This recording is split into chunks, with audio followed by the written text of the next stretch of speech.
Welcome back. Food Garden Friday. This is our third and final installment on the Seed Starting 101 videos that we've been doing for you all.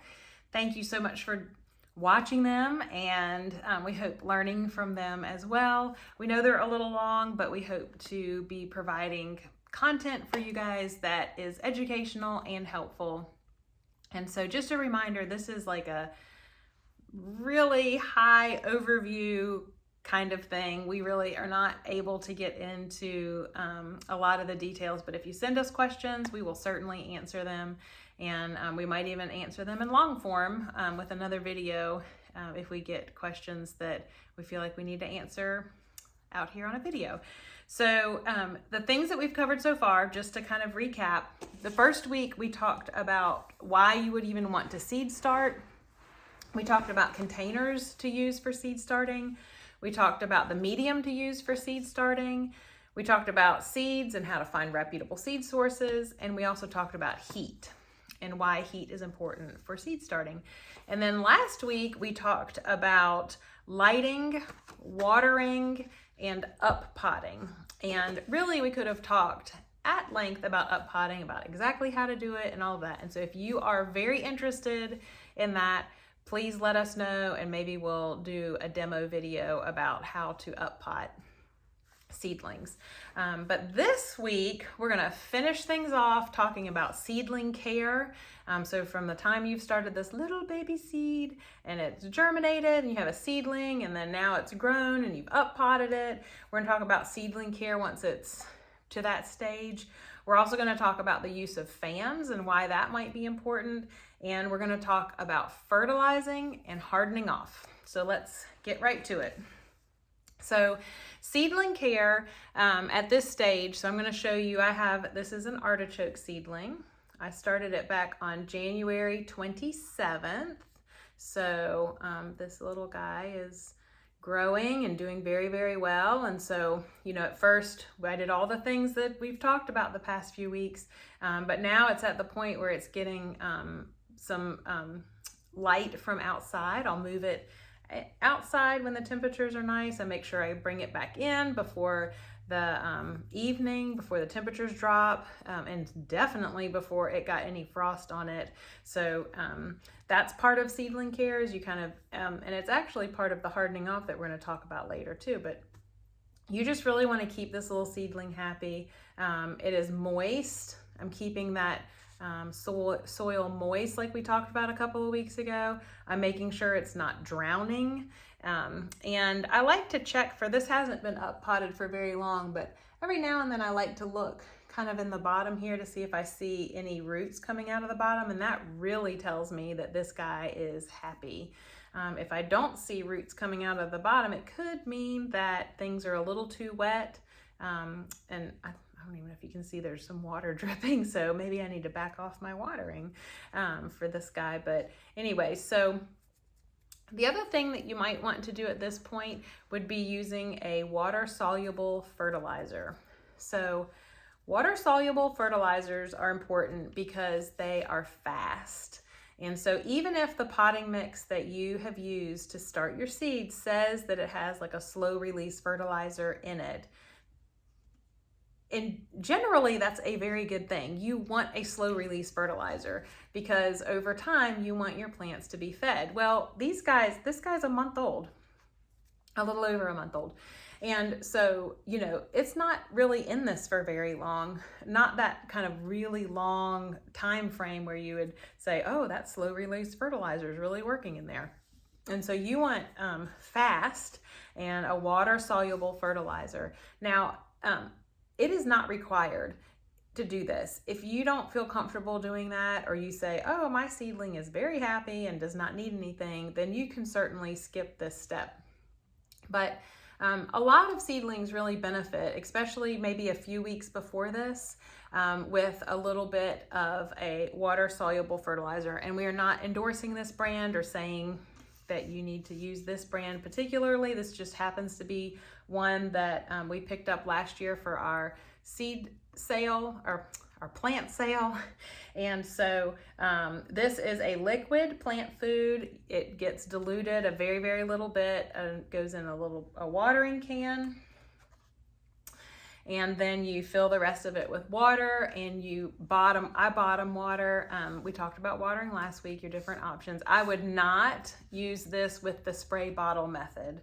This needs to be something that you put as part of the bottom watering, or that you're kind of dolloping in each little cell. So that's the fertilizing front. You may find that your plants really benefit well from that. Or you may find, like the little artichoke seedling here seems to be quite happy and putting off new growth.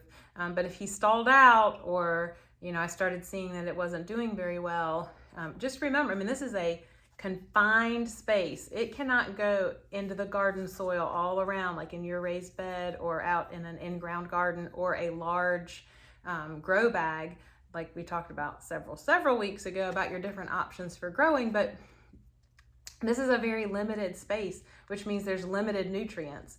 So you may find that your plants need a little something in the plant food category. So, all right. So seedling care at this point is all of those things. And if you need to fertilize, have at it. And of course, if you're an organic grower, you need to look for an organic water-soluble fertilizer that will work for you.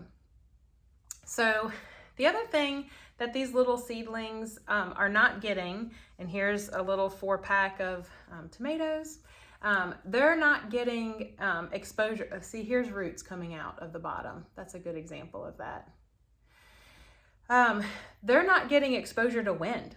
This is my bonus room, and there is no wind up here. And so that's where those fans come into play. We talked about that a minute ago. And fans kind of can give like that, especially an oscillating fan kind of comes through and blows air on them, and then comes back around and blows air on them again.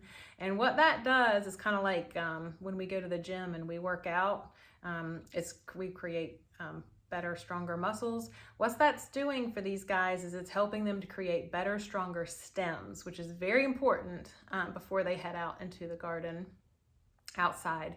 So those fans just kind of go back and forth. They do that. The other thing fans do is they keep things a little bit drier. You kind of can mitigate a little bit of disease that way too, just kind of keeping airflow.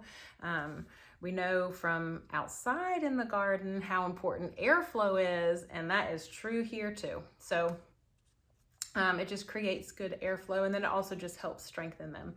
The thing that fans do that's not such a positive is, obviously, with all that air moving around, you're going to dry out a little bit on the soil. So you may have to stay more on top of the watering needs for the plants if you see that happening with those fans. Now, I have not had problem. I wish I had something to knock on, because I'm saying it out there for everyone. I have not had problems with disease. So I haven't used fans to help with that. And then I just usually will come through and run my hands over my seedlings, once a day, twice a day, 3 or 4 times a day, every time I visit them. So, if you prefer to do that, there is a lot of joy from just, talking to your seedlings and running your hands over them. So you have some options there, but you definitely want to kind of be creating something where they get a little bit stronger, and then you want to keep your eye out for disease as well. So hardening off is the last thing we're going to talk about. Thank you for hanging in there. So we've talked about this a little bit. These plants have been in an indoor, temperature controlled environment, and they have not been exposed to regular sunlight. So it is really important that we don't just take this 4-pack of tomatoes, which, oh my goodness, they were planted on February 3rd. So they kind of become part of, you, and, you wouldn't want anything to happen to them. Just throw them out in the great blue yonder and wish them the best of luck. No, we're going to make sure that we take good care of them. And so part of that is hardening them off. And so what you're going to want to do is very slowly exposing them to regular sunlight, other outdoor weather conditions like rain and wind. If you see that the weather is going to be super duper windy, do not leave your little baby seedlings outside and hope that it toughens them up. They will be so unhappy and they could likely die. So you're just going to continue babying them as they're outside. And so they're going to very slowly get exposed to more and more and more sun each day. It's recommended that you start off with about 2 hours. So make sure you kind of get them outside and then you bring them back in, either inside or into a shaded area where they're not getting that intense sun on them. And then you do that for maybe a couple of days, those 2 hours, and then you increase, maybe 3 hours. If you find that you have a really nice overcast but not blustery day, you can obviously leave them out a little longer. So you're just very slowly introducing them to more and more outside conditions. And then after about a week and a half or 2 weeks, they should be really good. They've experienced it all. They've had rainfall on them, which would be new to these little guys. And they have also had that exposure to sun, which helps them toughen up their leaves. If you skip this step, just like we do after a long winter, and we go out on that first sunny day and we lay out and we're like, oh, thank you, there is sun and warmth. And what happens to us? We get burnt. And so the same thing will happen to these guys. And it is a sad, sad story when that happens. So treat your little seedlings well. Do not let them get sunburnt or windburnt for that matter. And just take good care of them. And that hardening off process is a week and a half, 2 weeks, well worth your time after you've put in all of this time and effort and money into these little plants. So we really hope that this series has been helpful. We hope that you feel like you at least know enough about seed starting to be a little dangerous and get out there and try it yourself. You will fail, and you will learn something when you fail. And so we're here to help you not fail as often, or when you do fail and you don't know why, to answer those questions and help you understand, what's going on. So don't be disheartened if things don't go swimmingly. Just stop and say, well, why? Why did that happen? I wonder what made that happen. And then reach out to us if you feel like we can help you. So we hope this series has been helpful. We hope you feel armed and educated about seed starting. And again, all of the documents that we've been kind of working from and information will be in the post. They might be linked in the video as well, but if they're not, they're definitely in the post. And we hope to hear from you with your questions. Happy gardening!